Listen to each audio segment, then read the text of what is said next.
오늘은 우리가 함께 읽었던 성경 말씀을 중심으로 자기 삶의 이유를 알았던 그 사람이라는 제목으로 말씀을 전하겠습니다. 우스갯소리로 부러우면 지는 거야, 한때 이런 말이 유행했습니다. 들어보셨죠?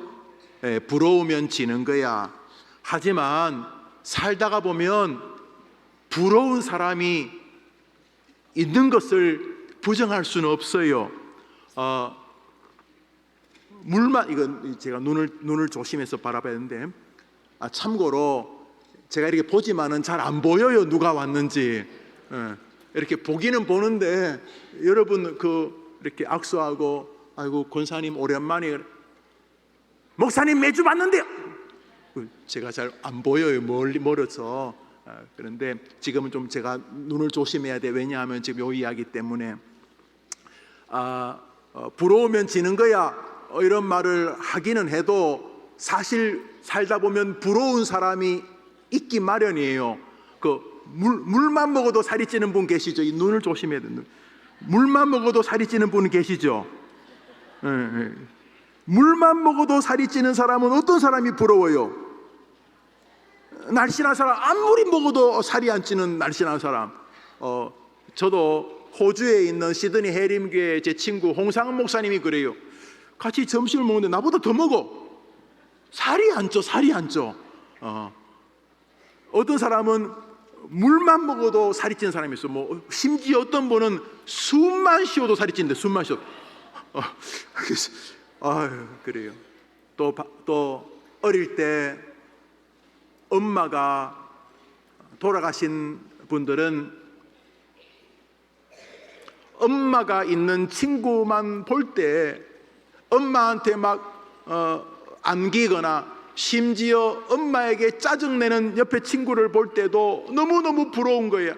나는 안기거나 짜증내면 안 되지만 투정할 엄마가 없기 때문에 엄마가 없는 사람은 늘 엄마가 있는 친구들이 부러운 것을 부정할 수는 없어요. 부러우면 지는 거야. 목사님 그 말 동의하지 않아요. 그러나 열심히 살아라, 남 부러워하지 말고, 이런 뜻이라면 일부분 의미가 있지만은 살다 보면 부러운 사람이 있기 마련이에요. 여호수아 본받아 앞으로 가세. 누구 본받자고요?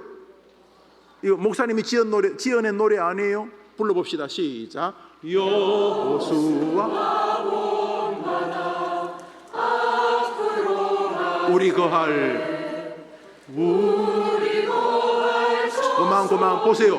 목사님 지어낸 노래 아니죠? 누구 본받자고요?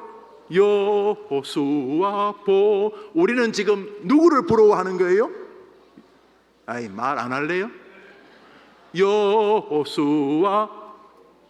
여호수아가 부럽다는 거예요. 그런데 여호수아가 부러워한 사람이 있었어요. 여호수아가 부러워한 사람.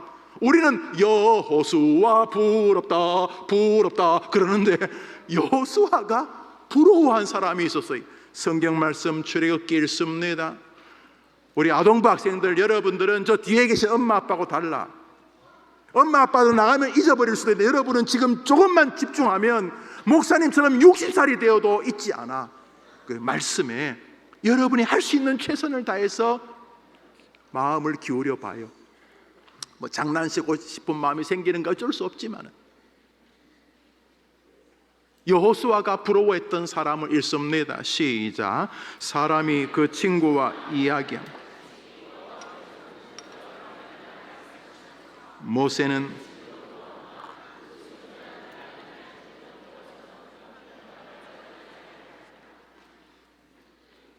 모세의 비서가 여호수아였어요.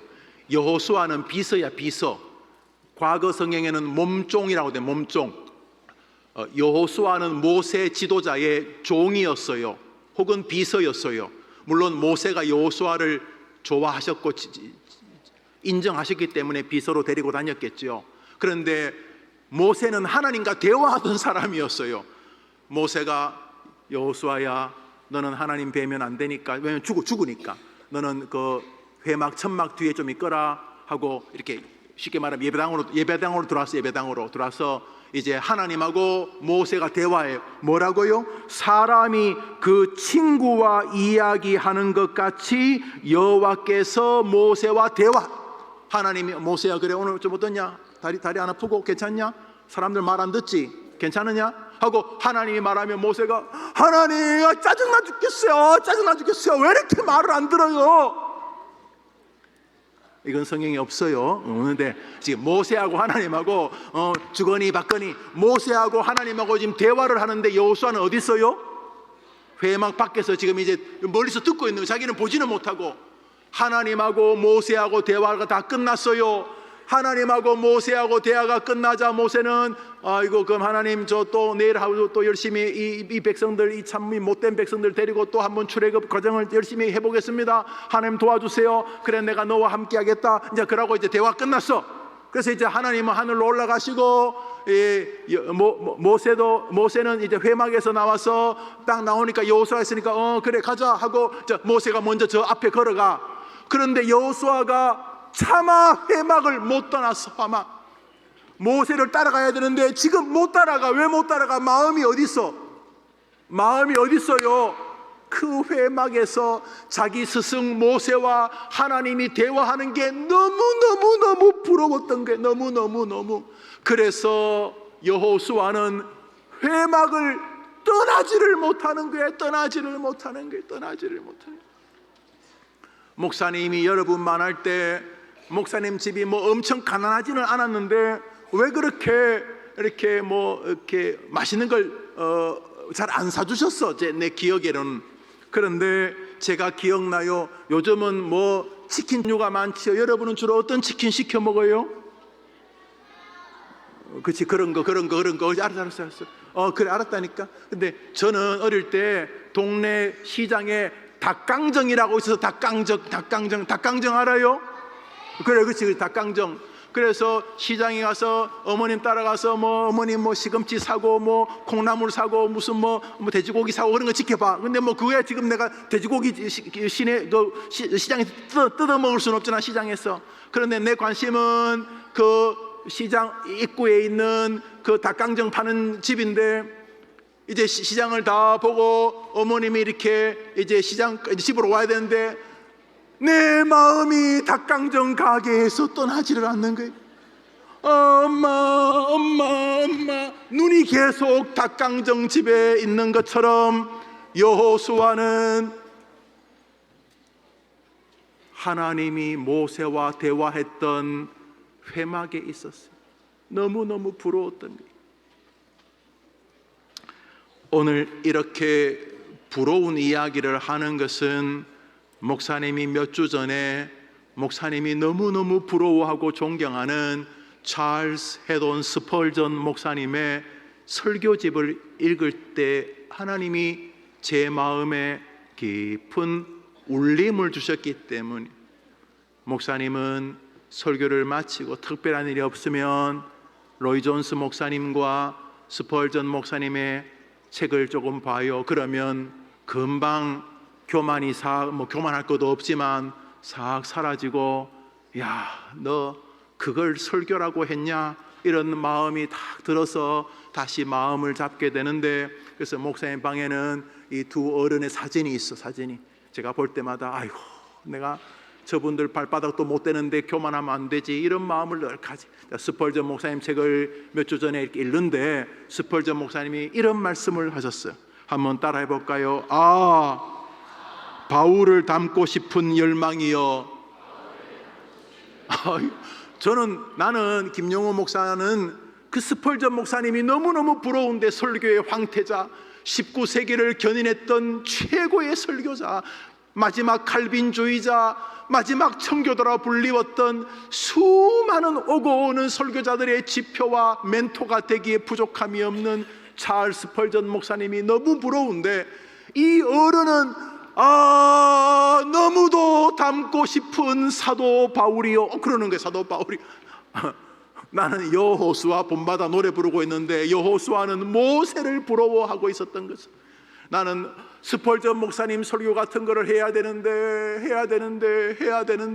이 시대에 이 초라하기 짝이 없는 이 조국의 이 강단들을 볼 때에 나라도 스펄전 목사님 같은 설교를 해야 되는데 이런 마음 가지고 나는 넘지 못할 설교의 황태자를 바라보고 있는데, 정작 스펄전 목사님은 부러운 사도 바울이요 그러는 게 사도 바울. 와, 그러면 내가 누구를 초점을 해야 되겠어? 스펄전도 초점을 해야 되겠지만 스펄전 목사님이 부러워했던 사람 바울, 그래요. 모든 오고 오는 모든 믿음의 사람들의 스승 중에 스승이요, 하나님께서 성경 안에 심어놓은 성경 해석자라고 불리었던 위대한 선교사, 위대한 설교자 우리 바울, 이 멋진 하나님의 사람을 우리는 보게 됩니다. 왜, 무엇이 스펄전 목사님이 아니 이 시대의 수많은 주의 백성들이, 목회자들이, 선교사님들이 사도 바울을 부러워하는 멋진 인생을 그는 살아갈 수 있었는가? 한번 따라합시다. 그 이유는, 사도 바울은 자기 삶의 이유를 알고 있었습니다. 사도 바울이 존경받는 한 생애를 살 수 있었던 것은 그는 자기가 살아가는 이유를 알았던 인물이었기 때문이라는 것입니다. 사도 바울, 하나님께서 신약 성경 절반을 기록하게 하신 이 위대한 사람은 어떻게 이렇게 수많은 사람이 부러워하는 믿음의 길을 걸었는가? 그리고 우리에게 무엇을 말씀하고 계시는가? 한번 따라합시다. 사도 바울을 위대한 하나님의 사람이 되게 한 것은 부르심의 확신이었습니다. 하나님께서 나를 부르셨다는 자기 인식이었습니다. 오늘 본문 읽습니다. 시작. 우리가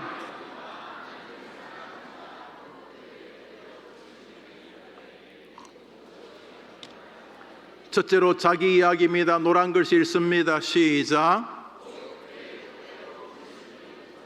나는 목사하고 싶어서 목사된 거 아니야.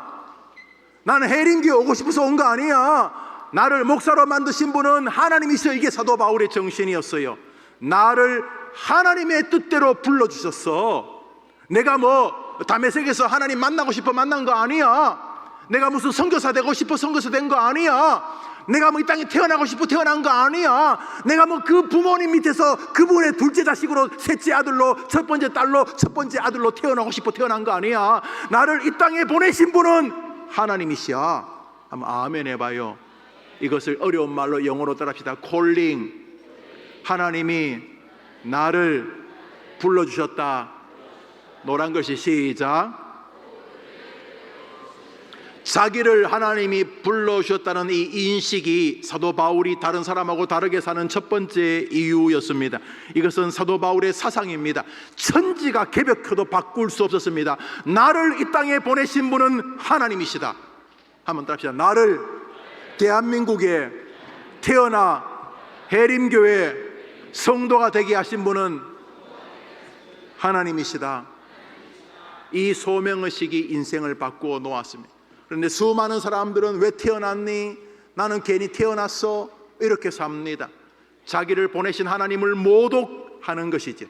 자기의 처지와 형편이 지금 자기 마음에 좀 안 든다는 그 허접한 이유가 하나님이 자기를 이 땅에 보내신 것을 조롱하는 것이, 나를 여자로, 나를 남자로, 나를 대한민국 사람으로 태어나게 하신 뜻을 조롱하는 거예요.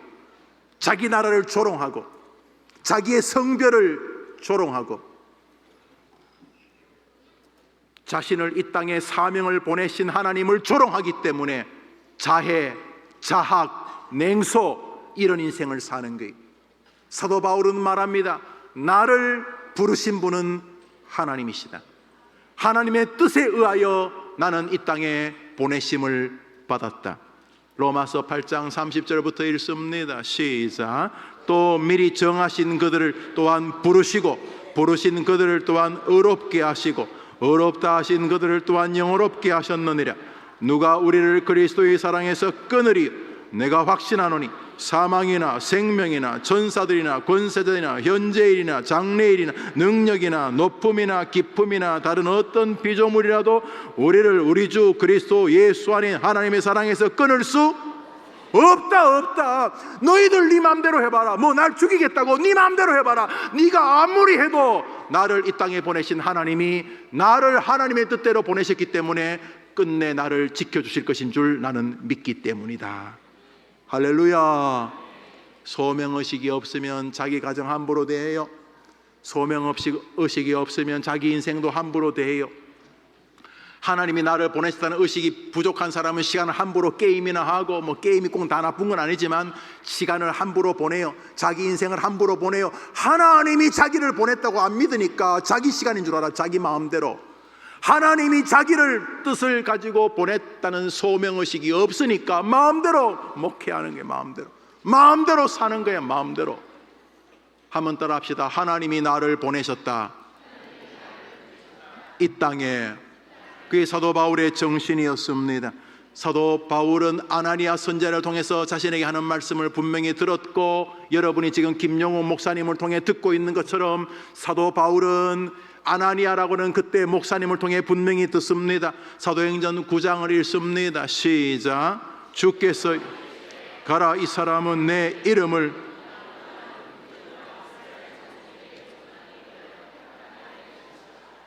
아나니아라고 하는 사람이, 사울이라는 사람이 예수님을 박해했어요. 사실은 예수 믿는 사람 박해했어요. 스데반 집사를 죽인 사람도 이 사울 아닙니까? 그런데 하나님께서 이 아나니아라는 목사에게 아나니아야, 예 하나님, 사울을 찾아가라. 왜요? 그 사람에게 안수해라. 아니, 그 사람 우리 동족을 죽이는 사람 아닙니까? 아니다. 그 사람은 나 하나님 그리고 이방 사람을 위하여 내가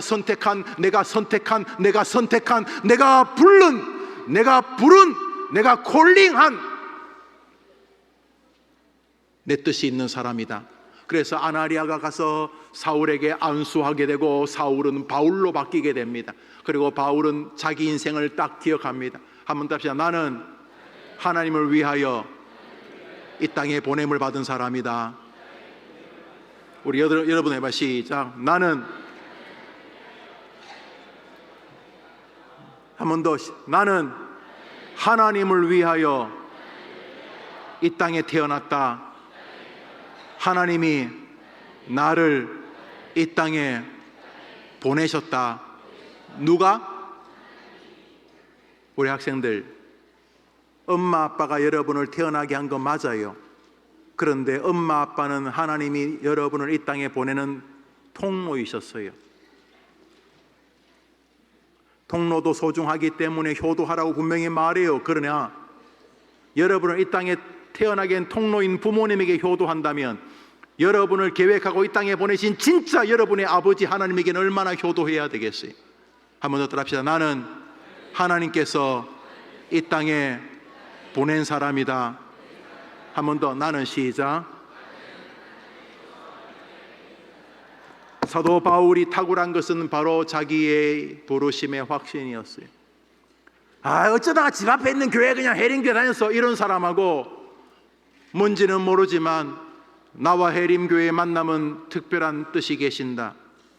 이 교회에서 나와 내 아이들을 기르기를 원하시고, 이 교회를 통해 5대양 6대주에 선교하기를 원하시고, 이 교회를 통해 하나님이 내게 하시고자 하는 뜻이 계신다라는 소명의식을 가지고 교회 생활하는 사람하고는 하늘과 땅 차이이죠. 공부도 마찬가지. 소명의식을 어릴 때 가질 수만 했다면, 요셉 총무가 하는 첫 번째 사역이 그것인데, 자기가 이 땅에 그냥 와 있는 것이 아니라 하나님이 이 땅에 자기를 무슨 계획을 가지고 보내셨고, 그래서 하나님이 나를 이 땅에 파송했다는 의식을 가질 수만 있다면 여러분의 인생 걱정 안 해도 돼요. 왜냐하면 그런 사람 적기 때문에. 그런 아이가 있으면 하나님이 두루 다니다가 이 세 아들 다윗을 만나니 내 마음이 합한 자라, 저에게 다 이루게 하리라. 그 하나님이 지금도 그런 사람 찾고 계시기 때문에 우리 해림교회 학생들이 나는 이 땅에 하나님이 보낸 사람이라는 의식이 믿음으로 생기게 되기를 바라는 것입니다. 사도 바울은 그렇게 믿었습니다. 그러면 언제 하나님이 자기를 불렀다는 말입니까? 다메섹에서 사울아 사울아 왜 너가 나를 박해하느냐, 그때 부른 것처럼 보여요. 언제 하나님 나를 부르셨나? 예수 믿는 엄마 뱃속에서 모태신앙으로 교회를 다니다가 어느 날 이제 와서 유아 세례 받고 그러고 좀 철들어서 아동부, 중등부, 고등부, 청년부 되어 그 어느 쯤에 하나님 나를 부르셨나 보다. 그래 보여요. 그런데 아니, 하나님이 우리를 언제 부르셨느냐? 사도 바울은 이렇게 말하고 있어요. 에베소서를 읽습니다. 시작.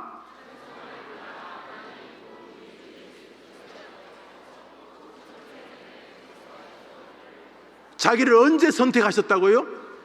창세란 말은 태초가 이전에, 하나님이 빛이 있으라 궁창이 있으라, 하나님이 세상을 창조하시기도 전에 해림교회 아동부 망월초등학교 1학년 여러분을 하나님이 2024년도 해림교회 성도가 되어 아동부의 예배에 참석할 수 있도록 하나님이 계획하셨다는 게 언제?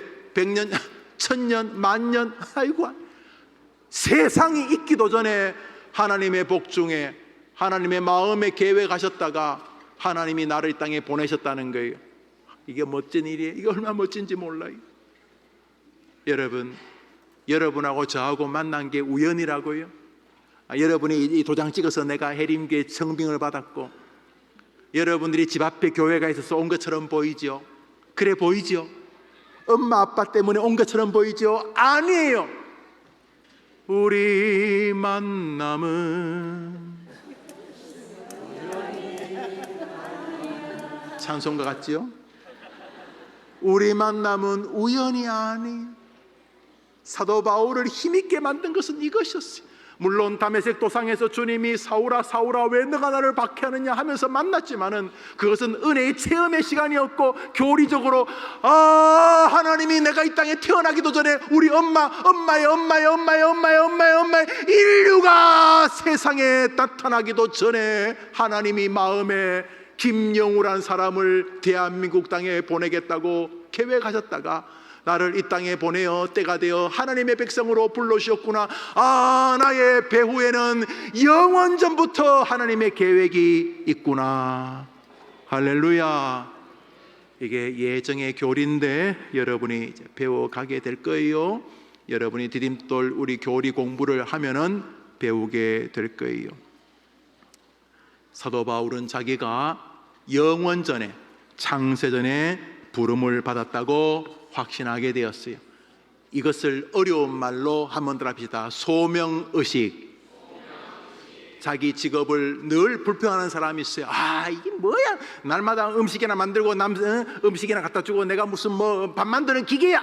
그런 음식점 주인이 있을 수도 있지만 나는 식당을 통해 다른 사람을 섬기고, 식당을 통해 예수님 믿는 사람의 모습을 보여주고, 식당을 통해 다른 사람을 배려하고, 식당을 통해 복음을 증거할 수 있는, 식당은 나의 교회다, 이런 마음을 가지고 하나님이 내게 음식을 만드는 걸 좋아하고 남의 입으로 음식 들어가는 걸 지켜보는 걸 즐거워하는 마음을 주셨구나. 하나님이 내게 음식을 만드는 좋은 소명을 줬구나. 이런 사람하고는 하늘과 땅, 하늘 완전히 다른 소명의식을 사도 바울은 가지고 있었어요. 그러자 하나님은 사도 바울을 좋아하셨어요. 사도 바울이 왜 수많은 사람이 부러워하고, 목사님이 그렇게 닮고 싶었던 스펄전 목사님이 바울을 닮고 싶은 사모함이여 열망이여라고 말하는 인물이 될 수 있었는가? 사도 바울은 자기가 이 땅을 사는 이유를 알았어요. 하나님이 나를 하나님을 위하여 부르셨다. 나는 하나님의 이름을 높이려고 이 땅에 잠시 파송받은 하나님의 백성이다. 이것이 바울의 첫 번째 정신이었어요. 우리 한번 크게 따라하고 두 번째 주제로 따라합니다. 나는 우연히 이 땅에 태어난 것이 아니다. 나는 하나님이 계획을 가지고 이 땅에 파송한 하나님의 사람이다.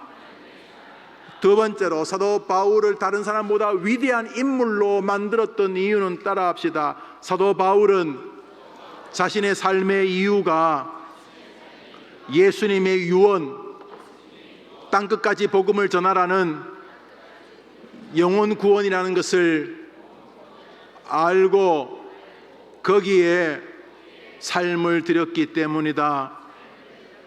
쉽게 말하면 사도 바울은 직업이 사실은 목사님이라고 볼 수 없어요. 목사님은 뭐 명함을 교회에서 만들어줘서 있긴 있는데 안 가지고 다녀요. 뭐 목사님이 뭐 다른 직업이 있겠어요? 안녕하세요, 저는 해림교회 목사입니다, 이렇게 인사를 해요. 그리고 우리 교회 전화번호 있으니까 연락하시면, 특별한 일 없으면 제가 늘 교회에 있으니까 연락하세요, 이렇게 말합니다. 그런데 사도 바울은 명함을 돌리면 사도 바울의 명함은 따라합시다. 건축업자. 사도 바울의 직업이 뭐라고요? 건축업. 사도 바울은 집 짓는 직업을 가지고, 집 짓는 사람. 그 사도 바울을 따라 복음 전파를 하는 사람을 텐트 메이커, 자비랑 성경 뭐 이렇게 부르는데, 텐트 바로 집을 말하는 거예요. 사도 바울의 직업이 뭐였다고요? 사도 바울 직업이 뭐라고요? 건축업자, 집 짓는 사람이었어요. 사도 바울의 직업이 다시 한번 뭐라고요? 집 짓는 사람이었어요. 사도 바울은 주로 집을 지었을 거예요. 주로 먹고 살아야 되니까 주로 집을 지었는데, 우리 가운데 누가 사도 바울을 건축업자라고 생각을 해요? 우리 모두는 사도 바울을 위대한 설교자라고 생각하고 위대한 선교사라고 생각하지요. 사도 바울은 건축업을 하든, 사람을 뭐 고치는 직업을 가졌든, 자동차 운전을 하든, 식당을 하든, 학교에서 아이를 가르치든, 청소를 하는 일이든, 사도 바울은 무슨 일을 하더라도 똑같은 삶의 목표가 있었어요. 한번 따라합시다. 나는 이 일을 통해 세상 사람들에게 예수님을 전할 것이다. 예수님을 전한다는 말을 두 글자로 뭐라 그래요? 복음. 예수님 믿으세요라고 예수님을 전하는 사람을 복음 전파자라고 불러요. 한번 더 합시다. 예수 믿으면 행복하다. 예수 믿으면 구원받는다. 이 말을 뭐라 그래요? 복음, 굿뉴스. 사도 바울의 모든 사람이 부러워하게 할 삶의 태도는 부르심과 함께 두 번째로 무엇을 하더라도 예수님을 전하는 삶이 목표였던 인생을 걸었기 때문에. 목사님도 행복하고 싶어. 그래서 목사님은 소명의식 가지고 살아. 나는 이 교회에 뜻이 계셔서 보내셨다.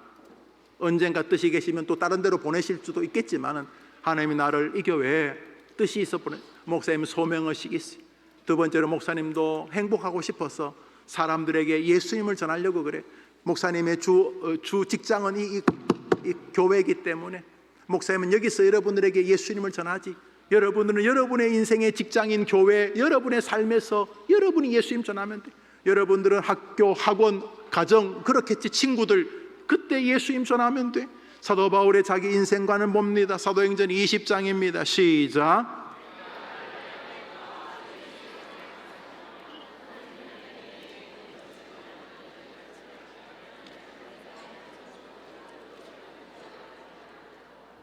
너 왜 사냐? 아이고 몰라, 그냥 사는 거지. 왜 사냐고 물으면 웃지요. 이게 아니야.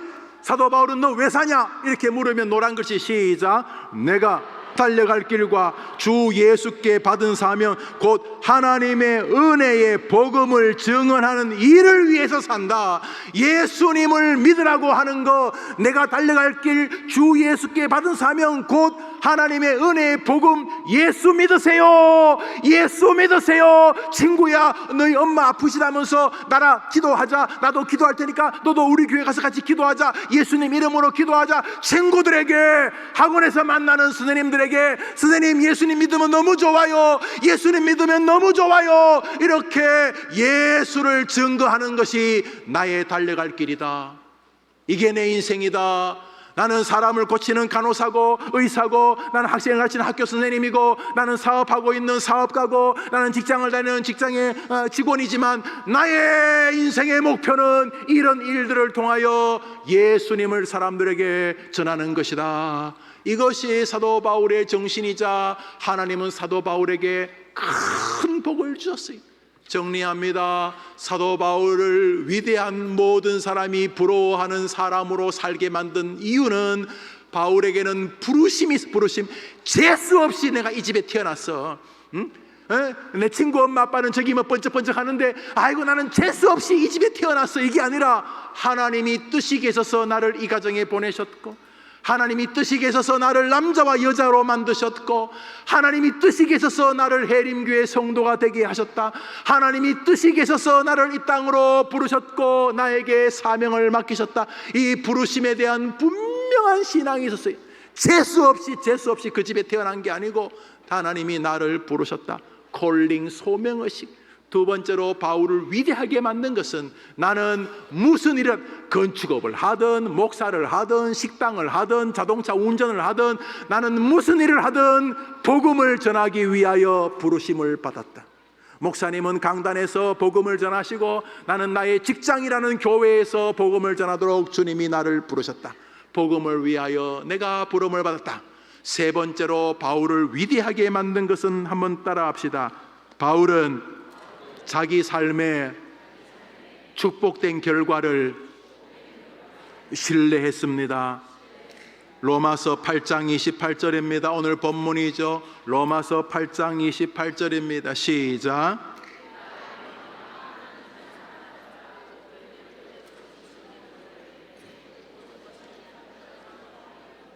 모든 것이 합력해서 결국 선한 결과로 나를 사용하실 줄 믿습니다.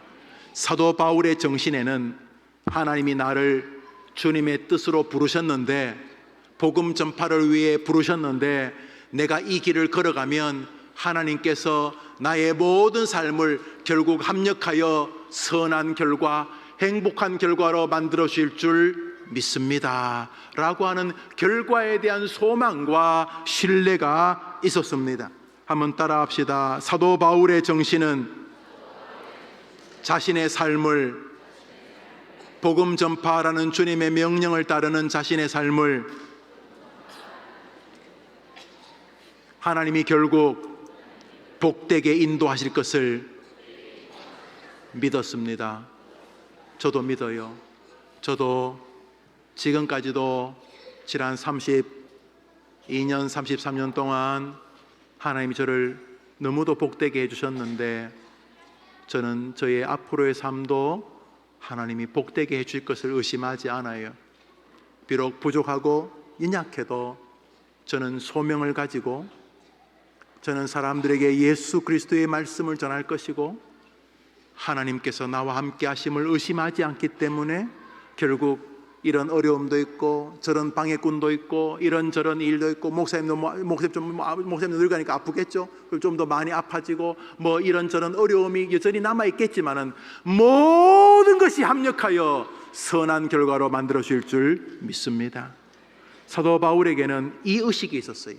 많은 사람 불안해요. 나 잘 살 수 있을까? 나 불행하지 않을까? 우리 애들은 어떡하지? 날마다 밑도 끝도 없는 걱정한다고 별 볼 일도 없는데 날마다 걱정을 해. 자신의 미래에 대한 신뢰가 없어서 그렇지. 신뢰가 없지. 무슨 일이 벌어질지 모르니까. 자식을 보면 답답하고, 병든 노모를 봐도 답답하고, 그래서 미래가 불확실하기 짝이 없는 우리 시대인데, 사도 바울은 로마의 박해를 받아가면서도 이 바울의 마음을 가득 채우고 있었던 것은, 하나님이 결국 나의 모든 순종과 부르심의 사명을 통하여 나를 선한 길로 인도하여 줄 줄 믿습니다 하는 자신의 앞길에 대한, 하나님에 대한 소명, 그로 인한 소망의 확신이 있었던 것입니다. 한번 따라합시다. 하나님이 나를 도와주실 거야. 하나님이 나를 보내셨고, 나는 사명을 쫓아 사람들에게 예수님을 전할 것이기 때문에 결국 하나님이 나를 도와주실 거야. 그것이 사도 바울의 오늘 본문이 말하는 정신이었습니다. 자기가 하나님의 뜻대로 부르심을 받았다는 소명의식도 없고, 복음을 전하기 위하여 부름받았던 복음 전파도 하지 않고, 1년이 가도 사람들에게 예수님 믿자고 말하지 않고, 분명히 옆에 힘든 친구가, 동료가 있는데, 친구야 하나님께 좀 도와달라고 해봐. 그 친구가 교회를 나오고 안 나오고는 그 친구가 결정할 거고, 여러분에게 하나님은 그 사람에게 예수님을 전해주라고 명령하셨는데 그건 여러분의 책임인 거예요. 여러분 같이 있는 윤술 초등학교, 망월 초등학교 친구에게, 친구야 예수님 믿고 예수님께 도와달라고 해봐, 예수님 의지하고 살면 행복해, 이렇게 전하는 것은 여러분의 책임이고, 그 말을 듣고 교회 나오고 안 나오고는 그 사람의 책임인데, 바울은 전도한 사람이 다 예수 믿지 않았어요. 위대한 바울도 예수 전한다고 두드려 패고 두드려 맞고 그랬어요.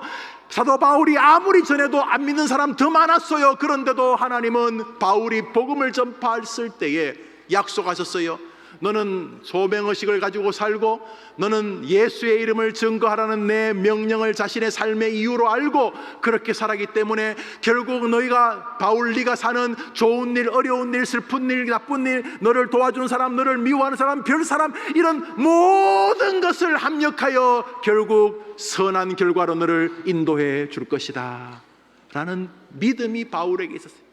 이 믿음이 바울을 탁월한 사람으로 만들었어요.